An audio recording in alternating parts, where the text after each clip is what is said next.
Many companies this week are asking employees to work from home amid fears of the coronavirus outbreak. However, businesses need to ensure they understand and protect the rights of their employees. Many of you may be wondering what your rights are should you be asked to take that leave. For example, can you claim UIF benefits if you self-quarantine?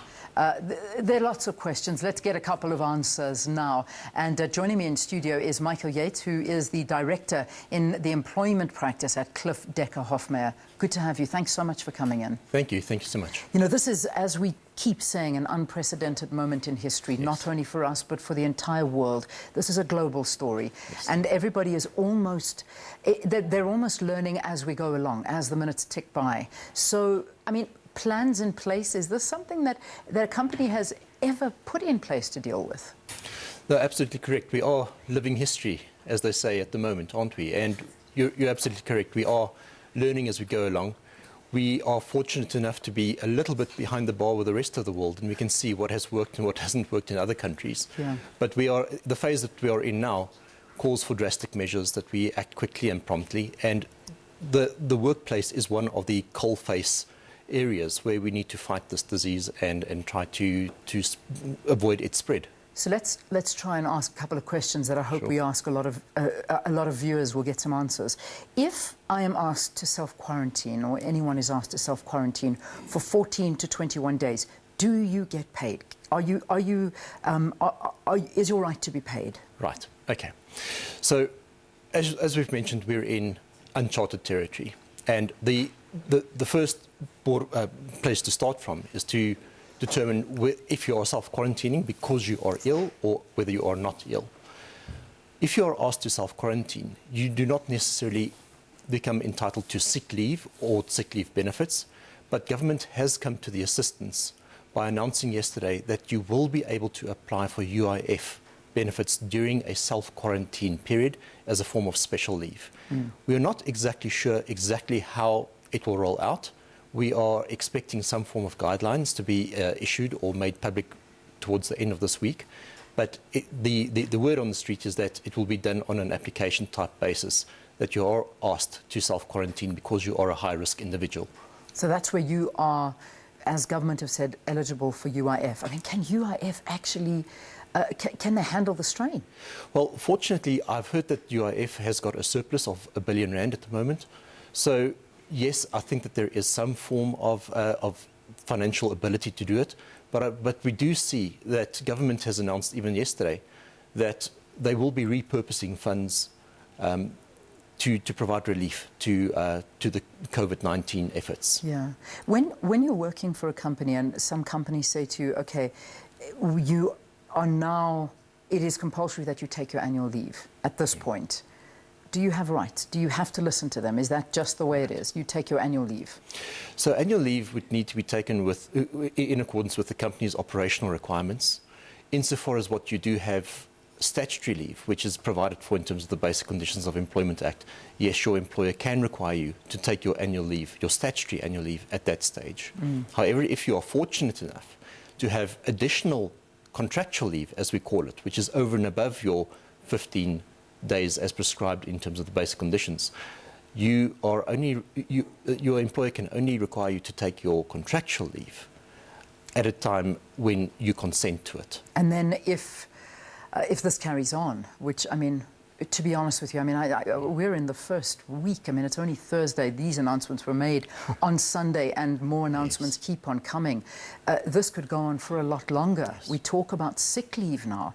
You've taken all of your annual leave. I mean, what contingency plans in place? Because this may not be enough. Look, we are in difficult times, and I think employers are gearing up towards coming up with creative solutions to try and see what they can and cannot do in order to ensure the sustainability or just the survivability of the business itself. We've seen employers come up with creative solutions with their employees, where some employees are sent home on a fraction of their existing salaries, but they get a meal allowance, for instance.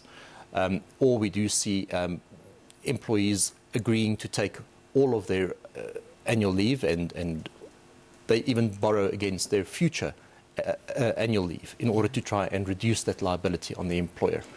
But in this regard, we would encourage employers and employees to engage with each other in respect of whatever their operations are and what would be suitable and conducive to their environment and come up with solutions to try and see how they're going to weather this storm going forward. What happens if a company comes forward and fires you because you have coronavirus?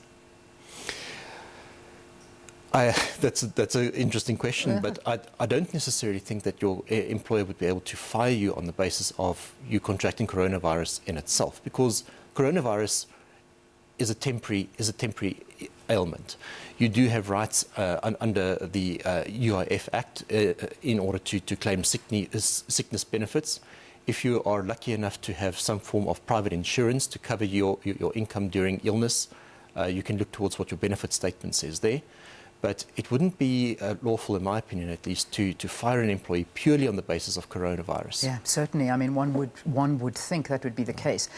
We're talking to people that are lucky enough to be full-time employees, that have the benefits of medical being covered, that you've got leave, that you've got sick leave, all of that stuff.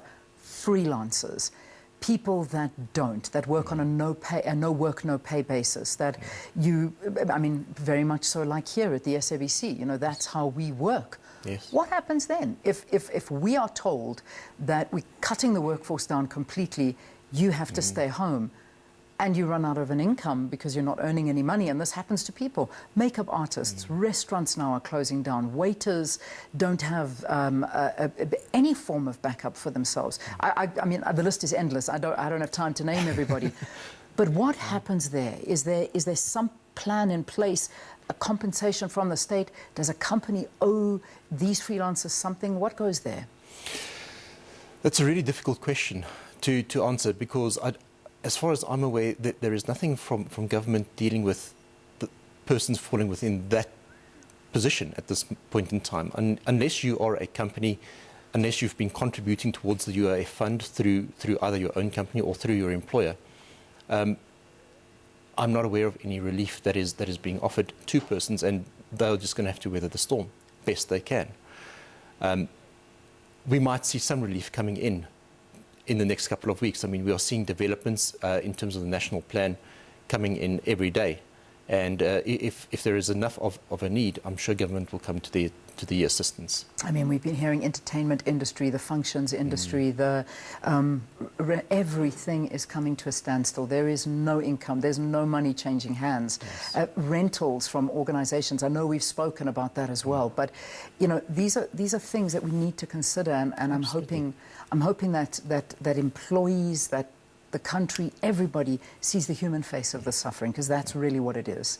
That's absolutely correct. I mean, we have seen a little while ago some developments in terms of actors, for instance, or performing artists who are required to contribute, or employers are supposed to contribute towards UIF. So at least it may be fortuitous under the circumstances. But yes, there is a human element to all of this, and I think it's been said to ad nauseum over media that we must pull together. Now is the time for South Africa to pull together and see how we can assist each other, whether it is through the provision of free services to each other or anything of the sort. Let's see where we can help each other. I mean, now is the time for entrepreneurship. Now is the time for being inventive and creative in terms of your own social responsibilities. Michael Yeates, thanks very much for talking to us. He is the Director of Employment Practice at Cliffe Dekker Hofmeyr, helping us understand employer-employee rights if you are told to stay away from work amid the coronavirus outbreak and other issues as well. Let's quickly take a break. We'll see you after this with one more interview. Stay tuned.